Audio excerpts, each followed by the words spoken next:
jika menghadapi situasi apapun, hal yang pertama kita lakukan, lapangkan hati kita, tenang dalam menghadapinya.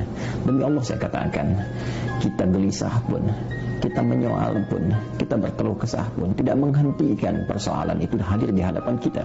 Maka alih-alih kita mengeluh, alih-alih membuat status yang tidak jelas, kata Al-Quran, tenangkan dulu keadaan hati kita. Bukankah Allah sedang memberikan kelapangan? Kalau Allah berikan pada Anda kedamaian, kenapa Anda memilih gelisah? Kalau Allah sudah hadiahkan pada kita ketenangan yang bisa kita dapati, kenapa kita harus memilih kegelisahan? Kalau Anda sedang punya persoalan yang anggap Anda kecewa, jangan larut dalam kekecewaan. Perangi perasaan yang tidak baik. Boleh jadi yang Anda anggap tidak suka, ada kebaikan di dalamnya. Yang Anda kejar-kejar, justru ada hal yang tidak baik di dalamnya. Kenapa? Karena Allah tahu masa depan Anda tidak bisa baca masa depan. Ini yang baik di masa depan Anda. Ketika Anda ikuti, itu yang terbaik. Kadang-kadang Allah seakan menunda apa yang menjadi hak Anda, bukan ingin menunda dan membiarkan Anda tidak mendapatkan sesuatu, tapi ingin memberikan semua nikmat secara sempurna. Karena di atas itu ada nikmat pahala, ada nikmat doa, ada nikmat istighfar, ada nikmat usaha, dan nikmat hasil yang tiada terputus. Tidak terputus. Lihat sini. Kalau antum sehari berusaha nggak dapat apa-apa, memang mohon maaf hasilnya belum dapat diraih, belum dilihat tuh. Tapi bukankah pada saat itu doa antum akan bertambah? Bukankah malamnya salatnya nambah? Tahajud? Bukankah di situ kadang-kadang kita istighfar, ya Allah? Teman-teman, bukankah istighfar menggugurkan dosa? Bukankah berdoa menambah harapan, mengakumulasikan sesuatu? Bukankah tahajud menambah pahala lagi? Kadang-kadang yang diinginkan oleh Allah pertama kali bukan dunia dulu. Ketika Allah mencintai seorang hamba, Dia akan berikan pahala akhirat dulu. Karena dunia itu sifatnya sementara. Hei fulan, kamu kemana aja? Kemarin kamu jauh dari saya, baru sekarang kamu pikir dekat dengan saya. Saya nggak pengen kasih dunia dulu. Dunia itu kecil. Kalaupun di seekor sayap samuk sebelahnya, sebelah sayap nyamuk ada dunia, itu ada nilainya. Saya kasih buat kamu deh, nggak ada nilainya. Ya, karena itu saya ingin kamu akhirat sempurna dulu. Saya ampuni dulu dosa-dosa kamu yang kemarin. Begitu sudah diampuni, hari kedua istighfar lagi diampuni, saya kasih pahala yang banyak. Begitu pahala udah dapat, dosa udah diampuni, baru dunia diakumulasikan. Karena hukum dunia itu, kalau antum usaha akan terus diberikan. Jadi nggak ada yang nggak dikasih. Jadi kalau antum sehari bekerja ini, kelihatannya nggak dapat apa-apa. Bukan nggak dapat apa-apa, disimpan untuk diakumulasikan. Nanti dosa antum tuh udah hilang, amalan udah banyak, antum dapat banyak. Kadang-kadang nggak sadar kalau saat dapat banyak itu sebetulnya itu hasil usaha antum sebelumnya. Yang pernah berbuat salah, kamu memang gak sempurna karena ada nafsu, digoda supaya berbuat keliru. Tapi karena kamu manusia, ciri manusia itu kalau salah tobat. Bedakan dengan setan, kalau salah gak mau tobat. Malaikat gak pernah salah, makanya gak ada malaikat tobat. Setan itu selalu salah dan gak kenal benar, makanya setan gak tobat. Kamu bukan malaikat, bukan setan, salah, balik tobat. Kalau kamu salah gak tobat, patut ditanya, kamu itu manusia apa?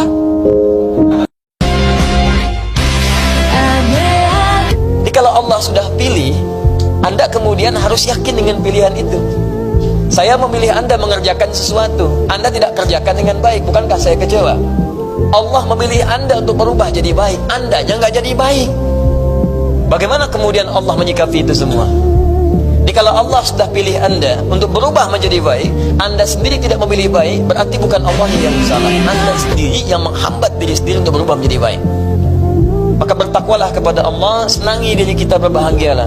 Karena ketika Anda sudah mulai berada di majlis ilmu dengan ustaz manapun, maka itu tanda pertama Allah menginginkan kita berubah menjadi orang baik. Itu ada di dalam hadis Al-Bukhari dari sekitar 97 pembahasan, 97 kitab di hadis Al-Bukhari. Di kitab ketiga namanya Kitabul Ilmi. Kitab pertama Kitab Bad'ul Wahyi, yang kedua Kitabul Iman, yang ketiga Kitabul Ilmi, nomor hadis 71. Yang paling kiri sebelah atas di kitabnya jilid yang pertama. Nabi langsung menyampaikan riwayat sahabat Abu Hurairah radhiyallahu taala anhu. Diriwayatkan juga hadis ini dari Muawiyah bin Abi Sufyan radhiyallahu taala anhu. Ya an Rasulullah sallallahu alaihi wasallam qaal, apa yang Allah sampaikan melalui lisan Rasulnya, dan kalimat Nabi, man yuridillahu bihi khaira yufaqqihhu fid din. Man yuridillahu bihi khaira, siapapun yang diinginkan oleh Allah berubah menjadi orang baik, punya sifat-sifat kebaikan. Man itu ismun mausul yadullu ala al-fardiyatil 'ammiyah. huruf sambung, konjungsi, nunjuk pada objek atau subjek. Siapapun, secara personal, tanpa batas. Di setiap orang, laki-laki, perempuan, tua, muda, besar, kecil, setiap orangnya, setiap Anda. Dan itu umum, jadi nggak peduli background Anda itu siapa. Apakah Anda pernah menjadi seorang penjahit? Apakah penjahat? Apakah pejabat? Apakah orang yang pernah berbuat maksiat? Pernah ada yang menipu? Pernah ada yang riba? Pernah mabuk? Pernah zina? Bahkan pernah membunuh? Kalau Allah sudah inginkan baik, jadi baik tuh. Contoh paling gampang di jahiliyah, kan komplit di situ. Penipu ada, pembunuh lengkap, pembegal ada semua. Jadi kalau ada yang sekarang penipu, pembunuh, pembegal, telat sebetulnya, karena sudah keduluan. Cuman yang paling aneh, mereka itu taubat dan membawa pesan taubat dalam kehidupan. Jadi kalau orang modern sekarang nggak taubat, keterlaluan. Orang yang disebut jahiliyah mau taubat, berubah jadi baik, duduk di majlis Nabi diinginkan baik. Kita mewarisi ta'lim Nabi, kenapa tidak merubah kita menjadi lebih baik? Kalimat Allahnya indah. Kalau bahasa kita begini, saya tidak peduli seburuk apapun engkau dalam pandangan manusia, sejahat apapun keburukan yang pernah engkau lakukan, kata Allah, ketika Anda diinginkan oleh Allah menjadi baik, maka Anda akan jadi baik. Kita harus berubah. Kalau kita nggak berubah jadi baik, maka waktu kita terbatas. Satu saat kita akan pulang menghadap Allah. Ya, sudah, jangan pikirkan orang lain. Pikirkan diri kita, pikirkan keluarga kita, dan saling berbagi dengan yang lain dalam kebaikan. Kalau sudah istiqomah seperti itu, insya Allah Allah akan jaga kita dalam kemuliaan. Capek itu wajar. Capek itu emang dunia untuk capek. Dunia itu tidur aja capek. Sementara aja. Nanti kalau sudah selesai, tenang kita. Dunia ini capek, sedang tidur dibangunin capek. Nanti kalau sudah selesai, nggak akan bisa dibangunin lagi.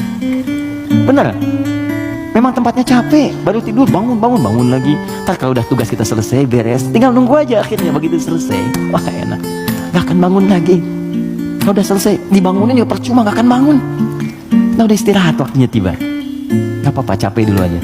Ada waktunya kita tinggal menunun dan mendapatkan apa yang kita telah tenun selama ini. Tenun di dunia dan panen saat kita kembali kepada Allah. Makanya orang-orang baik itu saat meninggal itu ditampakkan pahalanya. Sehingga itu, oh ya betul. Nah, jadi saat mendapatkan itu, penampakan itu, mendapatkan pahala, tenang dia, nyaman. Karena nyaman itu udah gak ingat meninggal. Karena gak ingat itulah perasaannya tenang, seakan-akan tenang, gak sadar, udah lepas dari rohnya. Kalau mau bagus, jadikan dunia untuk kepentingan akhirat. Insya Allah Allah akan berkahi kehidupan kita. Ingat ya, ingat ini, Anda mengejar sholat tidak akan mengurangi rezeki Anda. Rezeki kita itu sudah diatur. Jadi kalau Anda bisa mengerjakan perbuatan yang baik, kenapa pilih yang tidak baik? Tidak akan mengurangi rezeki Anda. Wa annahu wa agna wa aqna. Dia Allah akan menjadikan antum kaya atau cukup. Sifat Allah itu nggak akan mengurangi rezeki. Sifat Allah itu mencukupkan rezeki. Yang menjadikan kurang itu antum yang tidak pernah merasa cukup dengan rezeki yang Allah berikan. Kenapa tidak merasa cukup? Karena kurang dekat dengan Allah, banyak maksiatnya, banyak dunianya. Itu yang menjadikan nggak pernah cukup. Kalau antum selalu merasa cukup, akan dibantu oleh Allah, nyaman hidupnya. Karena sifat Allah berkeinginan selalu menambah. Kalaupun kurang, itu perasaan antum. Karena Allah tidak pernah mengurangi rezeki seorang hamba. Makanya jangan sampai Anda menyebut, ya Allah kenapa engkau kurangi rezeki saya? Bukan saya yang kurangi, kamu yang gak pernah merasa cukup. Jadi sebetulnya kalau kita merasa cukup, enak Pak, dibantu oleh Allah, hidupnya ringan. Allah katakan di hadis qudsi, jangan lelah mencari rezeki. Bagaimana cara tidak lelah mencari rezeki? Quran surah kedua ayat 172.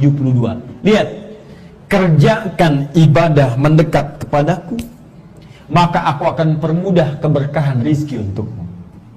Kalau engkau tinggalkan aku dalam hal ibadah, maka aku akan buat susah engkau dalam mencari rizki, dan engkau tidak akan mendapatkan lebih dari apa yang telah aku tetapkan.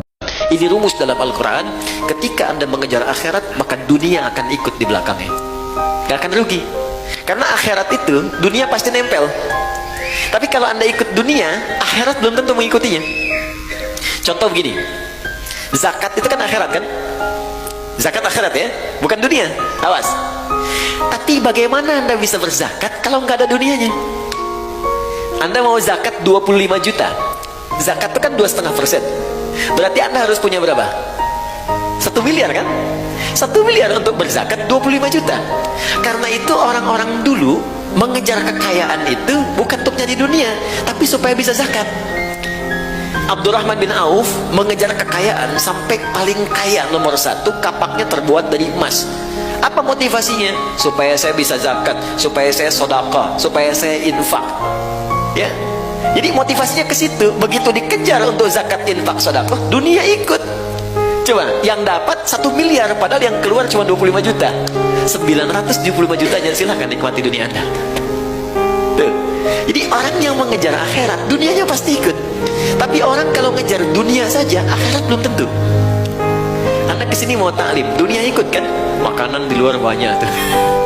Dunia tuh, kue banyak. Saya kalau taklim tuh taklim, tukang somai, tukang ini, tukang dunia ikut semua. Tapi kalau sengaja beli somai, belum tentu dapat taklim. Rajin istighfar. Ini amalan saya ijazahkan dari Quran. Menjelang subuh, bangun sebelum subuh, misalnya 5 menit sebelum subuh aja, rajin istighfar. Itu Allah akan jaga.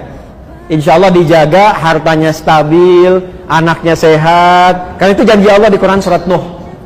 Faqultu astaghfiru rabbakum innahu kana ghaffara yursilis samaa 'alaikum midrara wa yumdidkum bi amwalin wa banina. Jadi anak akan dijaga, suami dijaga, harta dijaga, kehidupan berkah, nyaman. Dan kenapa sebelum subuh? Itu amanah di Quran surah 51 di ayat ke-18.